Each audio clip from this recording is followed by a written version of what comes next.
so you're gonna have to excuse my lighting because a lot of my light bulbs are dead and I apparently don't have any left.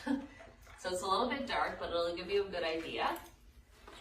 So I picked a harness to demonstrate this because I know a lot of you throughout the program are using harnesses. It's the same technique for any tool that you're using. We're just teaching handler awareness using our bodies and kind of leveraging whatever tool you have at the same time. So Honey Badger is wearing a Jaywalker harness that's made by a local company here in Ottawa and actually one of my really good friends. So I'm gonna use this to demonstrate what you're supposed to do, but again, you can do this on any tool. I'm gonna have to make a better video for the course just because it's so dark and dreary in here right now, but I just wanted to post this so you could get an idea of what to start working on right away. So as always, we have our food with us. I have the dog clipped onto the harness. And what I'm going to do is I'm going to start walking. And not that I'm going to walk sporadically, but I'm not going to be walking in a straight line. I want to kind of be like this sporadic walker. So the dog has to focus on me. Left turns, right turns, backing up, turning into the dog. So this is just something that I like to do to create some awareness on the leash.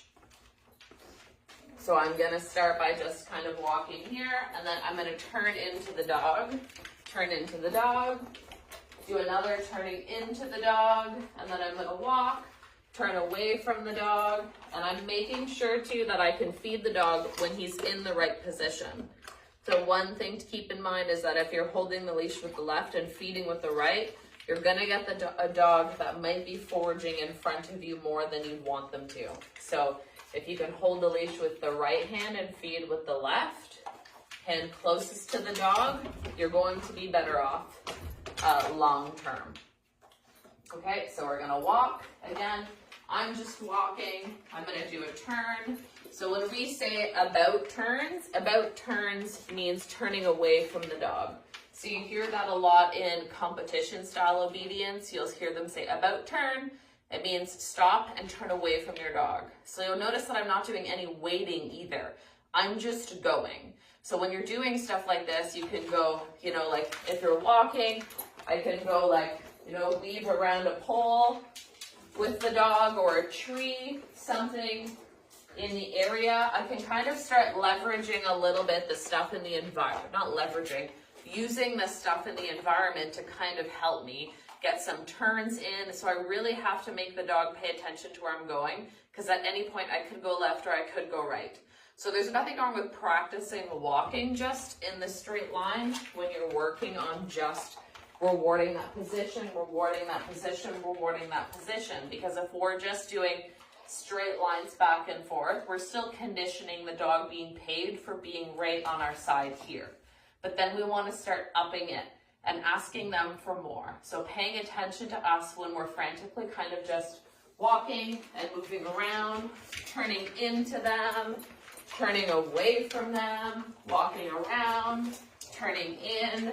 So you can see that it forces him to kind of pay attention more to where I'm going, just because he doesn't know which way I'm going to go. So that's when we say, if you hear me say turn into the dog, it'll be like this. So if I say, okay, you need to do more turning into the dog, that means that when you're walking, I want you to literally turn into the dog. So turning into the dog is turning into his space. So I'm gonna see if I can get him to walk with me here. Turn into the dog. That's what it means. And if the dog hits your leg, that's totally fine. The point is for them to pay attention. So if you turn into them and you maybe like bump them with your leg, that's fine. It just means that they weren't fully paying attention to you, or they're just not understanding the exercise. So I'm hoping that this is descriptive enough just as like a start video. I know it's super dingy down here, but just to give you an idea, when we say turn into the dog, it means I don't want to see, he keeps jumping on his platform. It means I don't just want to see practice walking in a straight line. It means I want to see you practice doing turns into them, feed when they're in the position that you want, turn into them, feed when they're in the position that you want. When you hear me say about turns, it means turn away from your dog. Stop, go, and leave them. So about turns is turning away. So if you're walking straight, turn away. Walking straight, turn away. So the important thing about that is not to wait for them, and make sure that you're rewarding them always and only when they're right at your side. Okay, so hopefully that gives you a little bit of an idea. If you have any questions, feel free to post below. Thanks, guys.